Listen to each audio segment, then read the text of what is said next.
Happy Friday, 5-to-1 exchange. I hope you guys are doing well today. We've concluded yet another week of this quarantine. As some of you may have heard, today starts phase 2 for Florida. What that means for us is that very quickly we should be able to start meeting in smaller groups. So we'll be planning some activities over the next few weeks where we'll be able to get some of y'all together to kind of hang out and do some fun activities.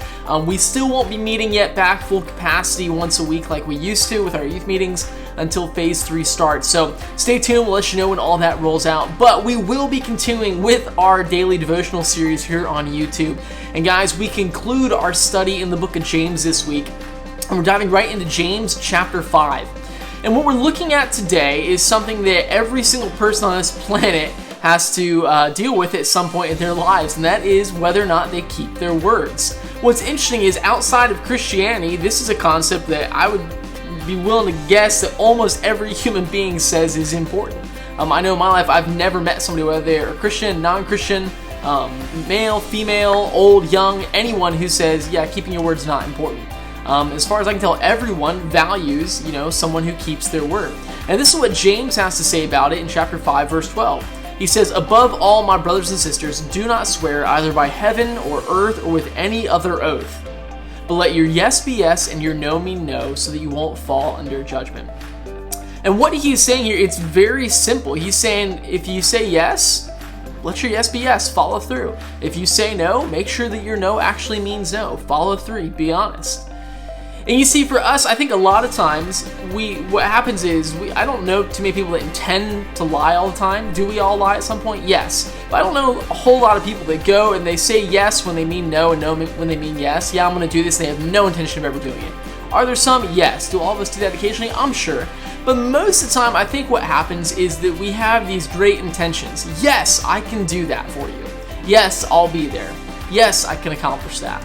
And the truth is, life is pretty uncertain. Things come at us left and right, and we say yes, and something happens, and it gets down the moment, we're like, man, I didn't expect this to happen like this, or I thought I'd be able to accomplish this and be free to do this, and I'm so sorry, I'm not able to do this anymore.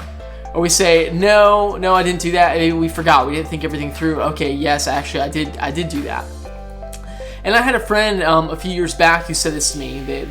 We got into this discussion, and they said, Foster, intentions are worthless. And I disagree with that. Okay, intentions are good, but I think we have to be careful, especially as Christians, that our intentions are followed through with action. And what that means for us is that when we give an answer to something, yes, no, and we have an intention, we need to think very carefully before we give that word and make sure that our intention is something that we can follow through on. If I tell you I'm going to be somewhere, my intention is to be there. I need to think through, okay, what does my day look like around that time that I'm supposed to be there? Are there things going on? Do I have a lot of stuff going on that day? Is there anything that is possibly happening that day? I don't have a certain answer yet, but that I need to be aware of before I just say, yeah, sure, I can do that. I think that if we're careful like that, we're more apt to give a yes and a no that we can follow through on. The other thing is, and this is something I wrestle with, I always love helping people. I love being there. And so I'm very quick to say, yeah, I can do that for you. Yeah, I can help. And I don't always pause to consider, okay, am I biting off more than I can chew right now? I know that one of my greatest weaknesses is I will commit to a million things because I want to help people and get down to it, and I don't have a million hours in the day. And so my intention is good. Yes, I want to help you. Yes, I'll be there. And when it comes down to it, I have so many other things happening, I can't accomplish it. And so my intention to be there, I just can't follow through. And James says, he literally starts it with above all.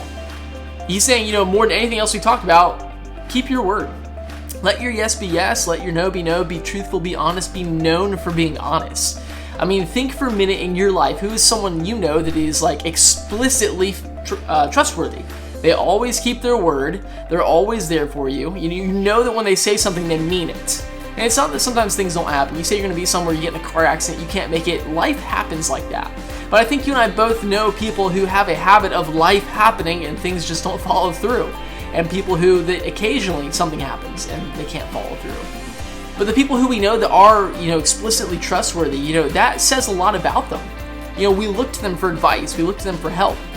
And in our lives, especially as Christians who are supposed to be characterized by honesty and compassion and love, I think it's even more important for us to follow through with our word. James writes this and he says, your word should be so trustworthy, you don't need to swear. You don't need to say, oh, I swear I'll do that, or take an oath or anything. It should just be, yes, And you should be known by keeping your word so well that when you say yes, that's all that's needed. People hear that and they're like, absolutely, that person, they're gonna do it because they said yes. And so because my challenge for you this week is, as you go through today and this weekend, if you get into opportunities where you are able to say that you will do something, or if someone asks you a question and you're saying no, pause for just 1 second before you answer and think, am I honestly able to follow through with my intent on this? I want to say yes, but if I say yes, can I honestly make sure that I will do that? Or if I say no, even though that may hurt them, it may offend them, it may cause difficulty for them, is no honestly the honest answer there? Do I need to say no? But pause just for a second before you tell someone something, and then let your word be concrete. You can't control life. Things might happen that stop you, okay? Especially, at your age as a teenager, you have less control than you do as an adult, and so sometimes things are just outside of your control. But pause for a second and let your word be concrete. If you say something, do it. As much as it falls upon you, do it. If you say no, make sure that no is absolute. Make sure it's real.